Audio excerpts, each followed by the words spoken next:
তো আমি সবসময় দেখছি ওইদিকে একটা ছেলে একেবারে প্রত্যেক মাহফিলে আমি দেখছি তারে, যে আমি যখনই আগে বসছি আমার নজরে প্রথম সামনে ওই ছেলেটা পড়তো।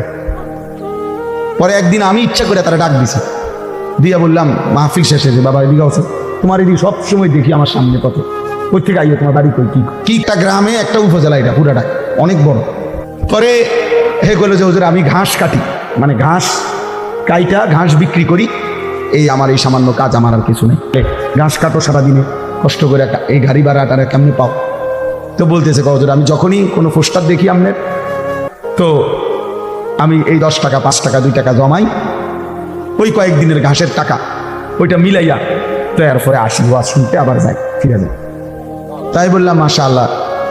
তো আরো 2-1 লাইন কথা বললে কইলাম আচ্ছা ঠিক আছে বাবা, আর কিছু কইবেন? ওই ছেলেরে আমি এমনি বলছি। ওই বললো যে হুজুর আমার একটা স্বপ্ন আছে, জীবনের আশা আছে, একটা ইচ্ছা, আমি সবসময় 10-20 টাকা করে জমাইতেছি, আল্লাহ যদি আমার একদিন তৌফিক দেয় আপনার একদিন ওয়াজে দাওয়াত দিমু আমাকে বাইক দিমু আমাকে এলাকায়।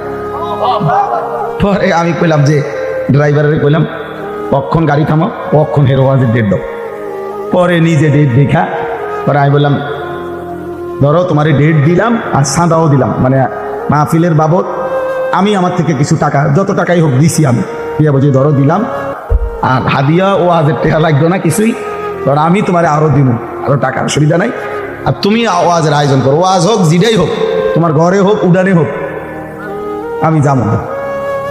এরপরে আমি গেলাম গত বছর এই বাণী মাহফিলে, গিয়া দেখি ওই উপজেলার সবচেয়ে বড় হাই স্কুল মাঠে মাহফিল, একেবারে যদি কম হইয়া থাকে লোক আমাকে 20,000 লোক, মানে আমি সত্যি করে দেখতেছি স্টেজের মধ্যে যদি আলেম কম হইয়া থাকে 3 থেকে 400 আলেম ধরে স্টেজে, এই স্টেজের ওই লাইন থেকে ওই পর্যন্ত বড় আলেম, বড় বড় হুজুর, এগুলা কি জিন না মানুষ, আল্লাহ কি করবে।